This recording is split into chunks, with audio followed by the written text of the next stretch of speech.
Well, I'm here with Nasha Choudhury to just check in and meet our team. So hi, Nasha. Hi, Kristina. Can you tell me a little bit about your background? Sure, yeah. So I grew up in Ottawa and I studied international development and globalization at the University of Ottawa. And since then I've been working in the nonprofit sector. I did a year of community organizing with an organization called Acorn, and then I joined Ottawa Biosphere Eco City. And I was with them for 3 years, and it was really great. It was a lot of new experience for me, and since then I've been able to do so much and grow in so many ways. And yeah, well, here I am at EcoED now, and that's going really great. Was there anything in your childhood that got you really passionate about the environment, or what led you to, study that or connect it to international studies? Yeah, I've always been passionate about sustainability. Like since I was young, I was the one at home, like trying to figure out the recycling and all of that stuff. And in high school, I was the co-head of our environmental club. And so it's just something I always cared about. I always felt very connected to the environment, to nature. And then when I went to university, I really did want to work in development and international development more broadly, but because development can be approached from so many angles, I just thought it was interesting to look at all of the different things, and I think sustainable development really ties it all together. And so, yeah, I think that's what brought me here. And did you want to work internationally also? Did you have any experiences with that? Or I know for me, I also did international studies, so we have a very similar background, and I was like, I realized that sustainable development really begins at home as well. Yes, exactly. I would definitely agree with that. But I did want to work internationally, and maybe someday in the future. I did a field research course in Brazil during my undergrad, and it was actually related to environment in that it was related to a group, landless workers movement, and they were fighting for their piece of land, and they were doing agroecology and stuff, and so that was really interesting. And I was very interested at the time in issues related to food insecurity, and also like approaching environmentalism from that social justice perspective and intersection. So yeah, and maybe someday it'll develop more into that, and I think there are lots of connections that I'm already finding with the work I'm doing right now. So talk a little bit about your role at Eco Executive Director. So I've been with Eco Executive Director for, I guess, 6 months officially, maybe a year where I was doing some transition, and I'm working with 4 different groups right now. I'm working with Biosphere Eco Cities Canada, with Algonquin to Adirondacks Collaborative, with Sustainable Philanthropy, and with the BIPOC Fellowship. So in my role, I'm doing a lot of different things. You wear a lot of hats, and that's, and I really do like that. That's something I do appreciate about the job, just how dynamic it is and how many different things you get to do. Everything from administration to HR to supporting fundraising and communications work. So it looks a little bit different with each of my groups. But day to day, I'm leading meetings and agendas and moving things forward. I'm, setting up board meetings and presenting at those meetings and helping our teams with strategic direction and all of that kind of stuff. So lots of different things. And tell me a little bit about how, when you started at OBEC, you were an intern the first time you started. Yeah. Did you imagine yourself building into this role of an executive director? At the time when I started, no, probably not, but I really do appreciate all the opportunity it gave me. I think when you join a small shop sector kind of thing, you don't really imagine how it's going to evolve, and it was a 6-month or 10-month contract when I started, so it was fairly short, and I didn't know that there would be continued funding, and I'm so glad that it worked out and that the role has evolved.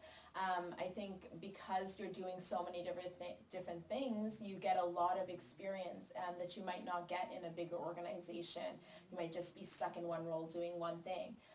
So I do think that it worked out for the best, and I think this experience will help me just grow professionally and take me in bigger places in the future. And your work at your previous employment, you got the feel of what it's like to be an organization that is a small shop and kind of see it from all sides. Yeah. And then now in your role at EcoED, you're the one kind of supporting those boards and providing that function. So how do you how can that, the fact that you can relate to what they're going through, you had 3 years sort of in the field, how does that help you in your role today? Yeah, well, actually, I just ran the strategic direction for my Algonquin to Adirondacks group, and it was a bit intimidating, but I realized that I actually have a lot more experience than I thought I had. I've been leading a lot of meetings and groups. I help with the facilitation for the internship training program at CBI.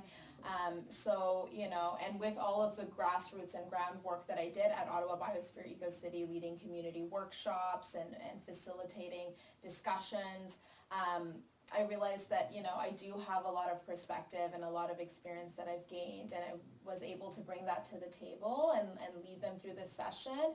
And at the end of it, I felt that I was pretty successful. So I think, I think I've definitely gained a lot from that experience, and now I can support groups from that, with that experience. And then what about as a manager? Because you've been one of the people sort of coming in to help support hiring and managing. How is that going, and how does it feel to be able to give an opportunity to other people in the way that you started? Yeah, so it kind of just organically developed, and then I got the opportunity to manage some of my teams, and I think that it's been really great to work with, like-minded people and people that are starting as interns like I did. So I already feel like I've been in their shoes, and I kind of know what they need to feel supported, like what I would have needed when I started. And so I feel that because I'm able to do that, there's a really great energy and team dynamic that I can help to create. And I think I've done pretty well with, supporting my teams and, working in a way that's horizontal and that's fun and that's, interactive. And so I think that's been really good. And I hope I've done a good job managing, and I think it's something that I do enjoy. There are obviously a lot of challenges with it, but it's kind of learn as you go, and I think it's been good. I mean, it can really help that you've been in their shoes, so it helps. You can relate for sure. Exactly. And talk about a little bit about Sustainable Capacity Solutions, which is our one-stop shop for capacity building. How do you think that that's going to help support the sector in Canada? Yeah, I think it's a great initiative that we've started, and I think, having worked in this sector for the last 3 years, there's obviously a lot of challenges around capacity, and small shops don't always get the support they need, the resources they need, and so having one place where they can find all these resources is going to be so great and so helpful. Instead of looking at a lot of different places and trying to figure things out, you can just go to this one-stop shop and, figure out, how do I get staffing? How do I get, ED services? How do I get bookkeeping? And we have the whole slate available for you, and we walk you through it. And, I think we're a very supportive and dynamic team, and we've grown to be a lot of different things. And I think we have a good future ahead of us. Great. Yeah. And as an EcoED, that's a big piece of the puzzle for Sustainable Capacity Solutions. So how do you see that growing and developing over time? Yeah, so we already have 4 or 5 EDs now, and I think between us probably 20 clients, and I think the model's already developed quite a bit, and it would be interesting to get that feedback from all of the organizations we're working with. But so far, so good.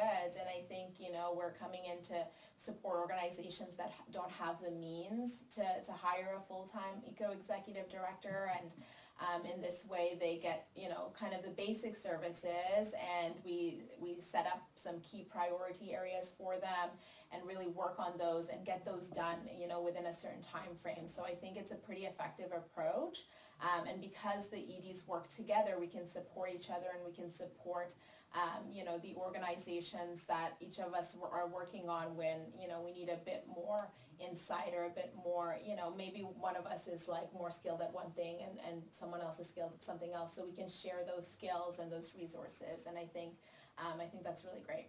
And do you find it hard to juggle? I mean, some people will say it's so hard to be an ED of one small organization. Yeah. How do you do it when it's 3 or 4? For sure, it's definitely challenging. I think you have to have time management and be very organized, and at the same time, though, I think it makes the job really interesting, because you're working with different groups, and you're learning from different people and you're making different connections, and you're also getting the opportunity to bring those groups together almost. You know, you've learned something from one of your groups, you can take it to the other and you can connect them, and so there's this kind of collaborative energy I think we're creating, and that's really cool as well. So definitely challenging, but I think it's just a matter of doing it, and as you do it, it becomes easier, and you get into the groove of it, and you figure out like how you're going to set up your day and make sure all of your different priorities get done.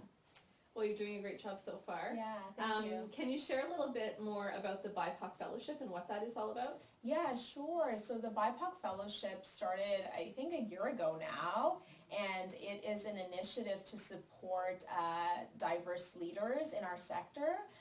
So I, along with a couple of others, have joined as co-chair of the BIPOC Fellowship.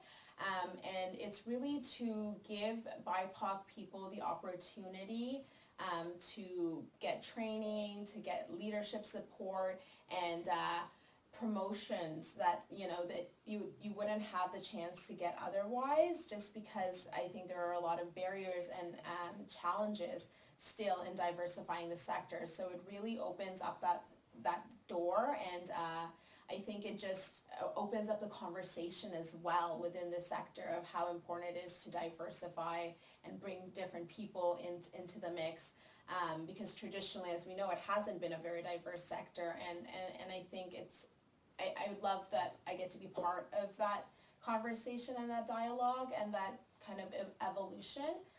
So I'm really excited to see where it goes, and we're already supporting 4 or 5 fellows now, which is really exciting, and hopefully we're going to continue to get more funding and support more fellows and bring this across Canada, and I think it's going to really look great to have more diverse leadership in the sector. And so who are you looking for in terms of fellows or in terms of the organizations who might like to take part? Yeah, so we're looking for BIPOC folks that are in some kind of senior management or leadership role already within their organizations, and they need that additional support and training to keep moving forward in their positions. And we're obviously focused on the environmental sector, so we're looking for folks working in the nonprofit or maybe social enterprise world, and anywhere really. Like we started here in Ottawa and Ontario, but we're looking for people all across Canada to make this a national movement. Great. Well, thank you so much for your work, Nasha. Yeah, thank you. I appreciate it. Thanks for your time.